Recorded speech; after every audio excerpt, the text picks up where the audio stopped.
I was searching all the typical car websites, Cars.com, eBay Motors. They were all overpriced as expected. Craigslist was the only place to find an actual deal. About a week into my search, I found an '03 Toyota Camry. It had 67,000 miles, no accidents, no damage, and good condition for only $3,500. This seems like a steal for such a reliable car with such low mileage. The seller lived about 10 miles from me, which was a reasonable drive when looking for a car. I gave him a call to set up a time to come check it out. The man sounded normal on the phone. He assured me that there were absolutely no problems with the car. He introduced himself as Bob. I brought along $3,500 in cash, even though I planned on wiggling down the price as much as possible. I pulled up the dirt road to Bob's property about 15 minutes early.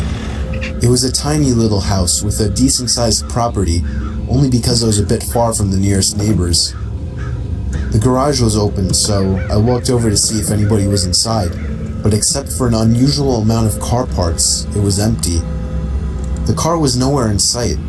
The only car on the property was an old pickup truck.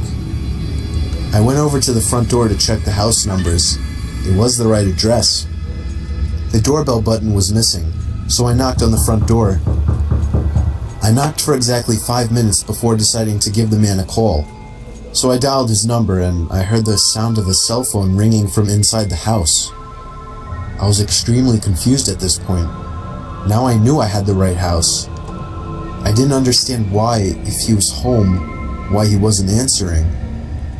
I decided I had to take a peek through one of the windows to see if anybody was inside. Peering through the glass, I couldn't really see much as it was pretty dark inside the house. I saw a very old-fashioned dining room set, but across from that, I saw somebody standing at the back door of the house, staring outside. I figured that must have been Bob, so I knocked on the window, but he didn't even move. There was no gate or anything to the backyard. It was just a wide open yard since this wasn't a rural area. I simply walked around the house to the backyard. I didn't understand how he couldn't hear me. When I got to the back door, I made a shocking realization. The figure standing by the door was a taxidermied human being. I ran straight back the way I came and back to my car. I looked up one last time before driving off.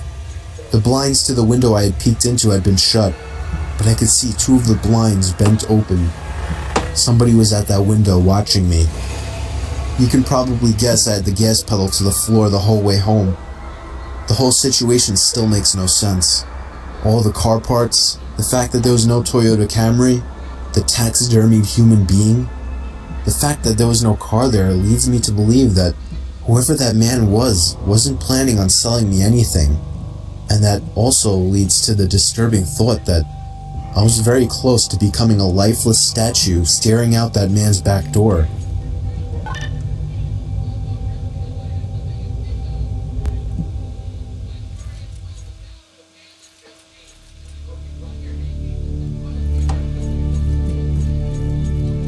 I was on tour trying to find some really deep websites.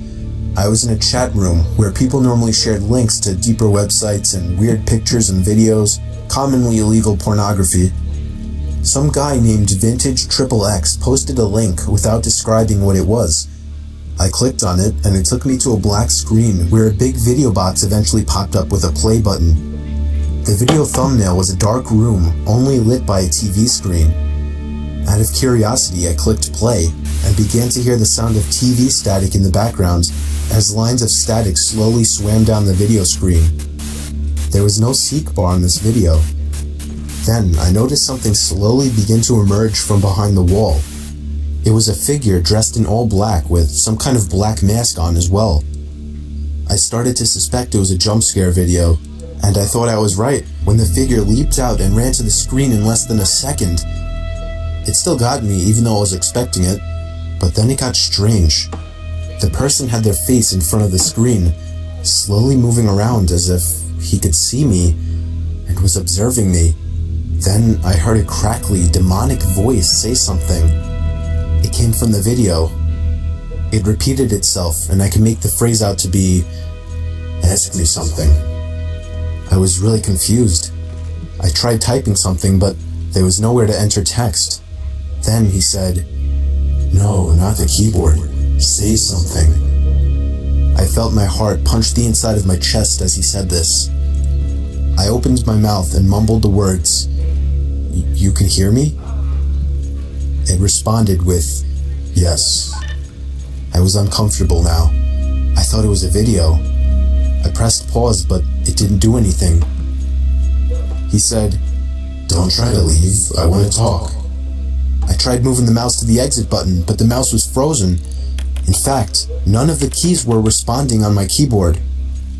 There was a long moment of silence before my webcam began flashing as if it were on, and my face popped up on the screen. "There, I got a picture of you now. Now just hang on while I get your address, and then we can meet." I started to panic, smashing every key on the keyboard, spazzing the mouse, but it did nothing.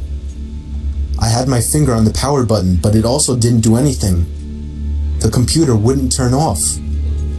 The voice was saying crazy things like, "You're stuck here.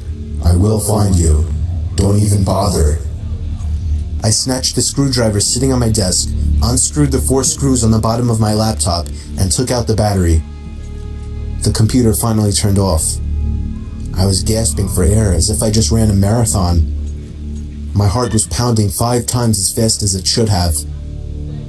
I have since left my laptop off after that, and have resorted to using my desktop as my main computer. I'm sure by now nothing will happen. He definitely didn't have enough time to get my address.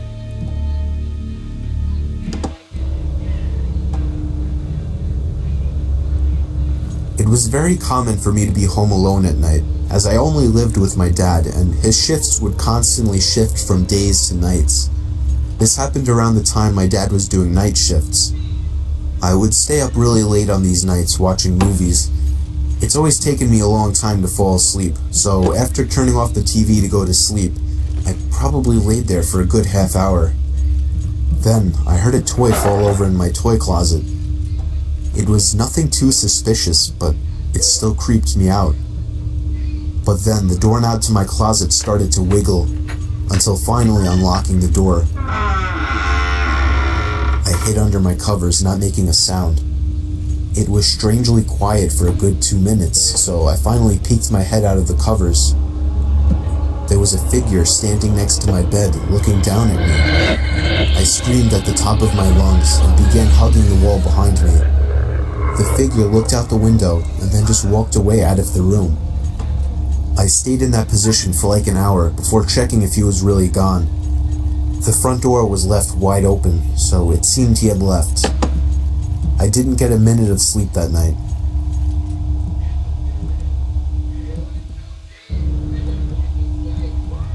This story is from the point of view of a 16-year-old girl.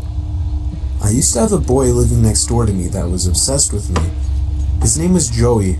Every time I would go outside, Joey would come outside as well, as if he were watching me through his windows, waiting for me.